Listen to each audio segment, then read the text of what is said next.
Muito bem, Sindareia construindo o Rio Grande Forte. E falando em Sindareia, temos aqui o presidente do Sindareia, Laércio Tadeu. Prazer em tê-lo aqui, Laércio. Tudo bom, estamos de volta. Sempre é bom tê-lo aqui. Trabalha num segmento importante, né, da sociedade gaúcha, quer dizer, da economia gaúcha. E é sempre importante saber novidades do segmento. E hoje temos aqui a presença dela. Como é que vai, guria? Tudo bem, sim. Conseguiu chegar? Chegamos muito bem, muita segurança. Ela mais não vem do que vem. E é impressionante, aqui, ó, a audiência diz assim, vem cá, e aí é só tu na bancada? E quem? Aquela garota e tal. Tá aí, parceira, mas sempre volta, né? Bom filho a casa torna, volta, sempre. Bom, Laércio Tadeu, a novidade no segmento da areia? Nós tivemos a novidade que, eu acho, não sei se eu já tinha conversado, mas que foi liberado agora todas a noite agora para descarregamento, que era uma luta que nós tínhamos no setor, e isso melhora mais o fornecimento de areia no mercado. Agora as noites até são são melhores para trabalhar. Não é a extração. Sim. Aí vão dizer, vem todo mundo, o pessoal, não, a extração continua igual, tem horário, só é o descarregamento, porque isso atrapalhava muito o setor. Sim. Atrapalhava porque chegava às vezes uma draga, chegava às 6 horas, tinha que parar e descarregar no outro dia, aí atrapalhava a viagem. Não, e aumentava o custo, né? Isso aí Sim. tem custo também. Então, isso está resolvido. Continuamos aí na luta com esse problema ainda, que eu sempre falo todas as vezes, que enquanto não se definir no Brasil quem vai ser o segmento da economia, o presidente, nós estamos parados aí. Né? Hoje, as grandes obras, tudo estão paradas e esperando, repente, na expectativa do que vai acontecer. E, de repente, dependendo do que vai acontecer, vão continuar parados, né? Se a opção for continuar a mesma coisa, porque nós temos um governo e temos um candidato do atual governo. Né? O vice-presidente da República é do governo anterior. Então, nós temos ou manter a continuidade, o desastre que é a economia brasileira, que é a violência, que é tudo, o país no lixo, ou então uma alternativa aí que pelo menos tem uma luz diferente. Mas essa questão toda aí que tu tens colocado, eu quero dar o parabéns a você, que tu é um camarada que sabe fazer relações e tal. Eu acho que a questão aqui, temos diante de uma coaching de sucesso, né, consagrada aqui no Rio Grande do Sul, o grande segredo das pessoas evoluírem, crescerem profissionalmente é saber se relacionar consigo próprios, né, e com as pessoas, e com o mercado. E o Tadeu sabe se relacionar muito bem. Você tem uma relação muito interessante, que eu acho legal, com a FEPAM. Isso. Eu me lembro que você estiver lá com a Ana Pellini, né? Que esteve lá no nosso evento. Lá no evento e tal, e ela colocou, aliás, eu quero ver se trago a Ana Pellini aqui, porque ela mostrou assim, que ela é uma representante do governo na área oficial, que tem discernimento para isso. Aqui não, nós temos que conviver com as pessoas, embora nossas diferenças. Mas é importante conviver porque nós podemos conversar sobre essas diferenças e apontar caminhos que sejam caminhos que atendam à comunidade que nós servimos. É importante isso, né? E com relação à secretária, eu até falei lá no evento, a secretária está há 3 anos. Nós fizemos sempre, todo julho, melhor dizendo, nós fizemos um café da manhã para colocar em dia nossos assuntos. E fizemos 3 anos com ela, o que é muito difícil no setor público. Sempre troca, aí a gente tem que começar tudo de novo. Então, houve uma continuidade. Isso que é muito importante. E ela procura sempre, não se coloca no pedestal, não, eu sou presidente. E não, ela vem procurar os empreendedores. O que nós temos que fazer? Então, há uma evolução. É assim que funciona a política. E aí está muito bom, eu dou parabéns sempre onde eu me encontro com ela e dou aqui publicamente. Não quero dizer que os outros não foram, mas é uma das melhores secretárias que nós tivemos na área da mineração e do meio ambiente. Lília, isso é importante, né? Eu sei que tu trabalha muito essa questão dos relacionamentos das pessoas, relacionamento das entidades, das instituições, enfim, mesmo que elas tenham, muitas vezes, assim, questões diametralmente opostas e tal, mas é importante isso, né? Exatamente. Isso me faz pensar também em alguns clientes que eu tenho na construção civil, que eles apontam, assim, o quanto que é difícil, né? Fazer a construção civil no Rio Grande do Sul em função da nossa legislação. Mas uma coisa é fato, a gente não vai poder fugir disso, a gente precisa dialogar e criar estratégia, até mesmo com relação à extração da areia mesmo, para que a gente consiga, dentro da regulamentação, fazer com que as coisas andem, né?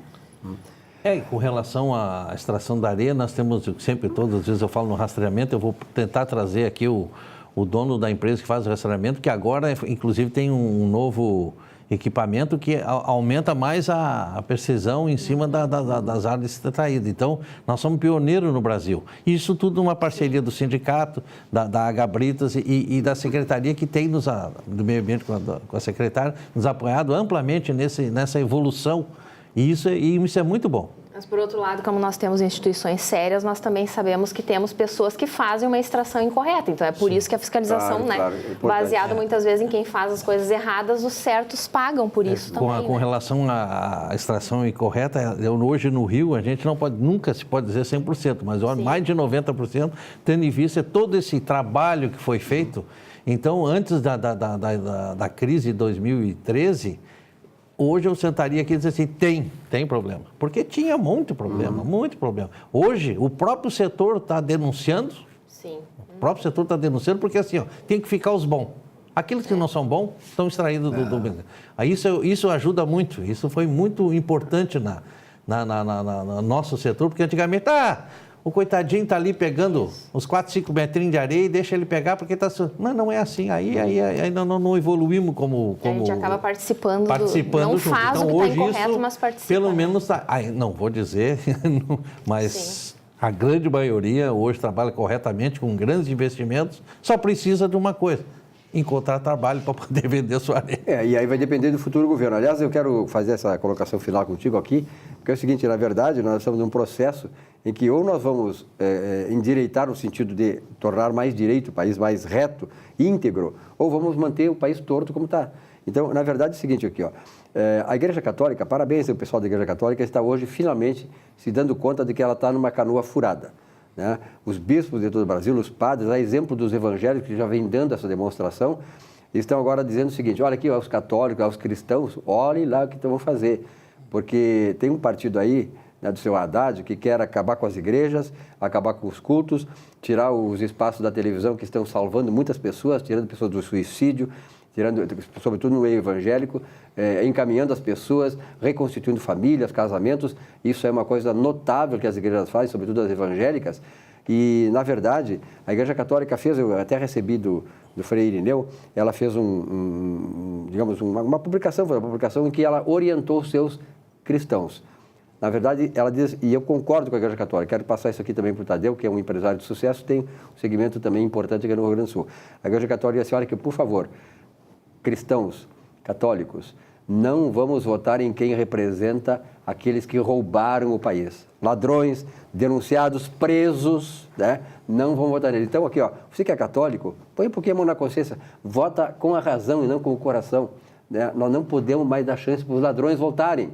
Roubaram o país. Você sabe quanto do PIB é roubado do país anualmente? Contando todas as formas de roubo, inclusive o que o Lula fez com a sua quadrilha, 15% do PIB. 15%, isso resolveria todos os problemas brasileiros. É muito dinheiro. Então eu digo sempre, Tadeu, como economista, eu digo assim, a economia se resolve, né, Lili? Se resolve. De uma maneira ou de outra resolve. Agora, o roubo, a fraude, o saque a que se fizer no país não se resolve se não tirar os ladrões. Isso é verdade. Isso é um momento histórico que nós estamos passando no país. Não vamos resolver, acho, porque ainda o povo não aprendeu ainda. Ainda eu sou meio, não sei que capaz da idade, a gente não aprendeu ainda. Eu andei nessa eleição e a gente conversa com o eleitor, ainda está melhorando, mas ainda não chegou no nível que a gente espera. Ainda estão votando muito naquele que é o pai dos pobres, eu sou do candidato tal, porque aproveita do nome. As pessoas não estão sendo eu. Então, assim, eu vou dizer uma coisa que parece que hoje não importa a gente fazer mestrado, não importa a gente fazer doutorado, isso não importa para ser candidato hoje. Não importa é ser alguma coisa, é ser o bom da bola. Até torcedor de clube. Até torcedor de clube, isso aí. Mas esse nunca não se deram conta que ele é muito bom naquilo, mas nós estamos precisando de gente que saiba fazer leis e fazer leis para nos... Senão vai acontecer o que está acontecendo aí. Tu conhece um cara que eu vou dizer o nome dele, assim, tu conhece como ele é conhecido, o vulgo, depois eu vou te dizer, Edson Arantes do Nascimento. Quem é? Pelé. Vulgo? Pelé. Pelé dizia assim, o brasileiro não sabe votar. Parabéns, Pelé.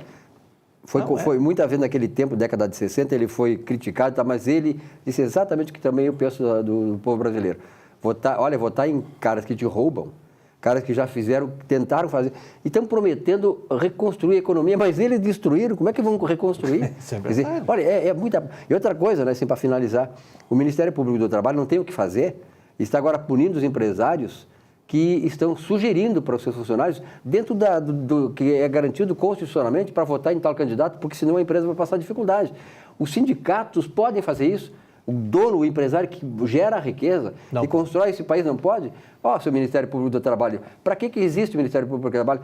Vocês são uma entidade extrativista, só extraem da sociedade e não dão nada para a sociedade. Deveriam ser extintos também. Aliás, nos países desenvolvidos, para vocês que não sabem, não existe Ministério Público do Trabalho, isso aí é cabide de emprego, não existe Justiça do Trabalho, isso aí é cabide de emprego para juízes, para advogados. Esse é o país que nós temos. Então nós temos que mudar isso. Finalmente tem uma pessoa que é um guia, que vem iluminado para mudar essas coisas. E tomara que nós comecemos essa caminhada agora. Vamos lá. Eu acho que agora nós temos que torcer porque precisamos trabalhar e viver numa sociedade boa. Com certeza. E nós não estamos vivendo numa sociedade boa. O crime cada vez está aumentando mais. Nós estamos vivendo uma barbárie civilizacional. Tá muito... Uma barbárie, né, Bililia? É verdade. Está na hora de mudar. Está na hora de mudar. Tadeu, obrigado pela tua presença aqui. Estamos aí de volta. Até o próximo encontro. Até o próximo. Um rápido intervalo, já voltamos aqui com o nosso Economia e Desenvolvimento. Até já.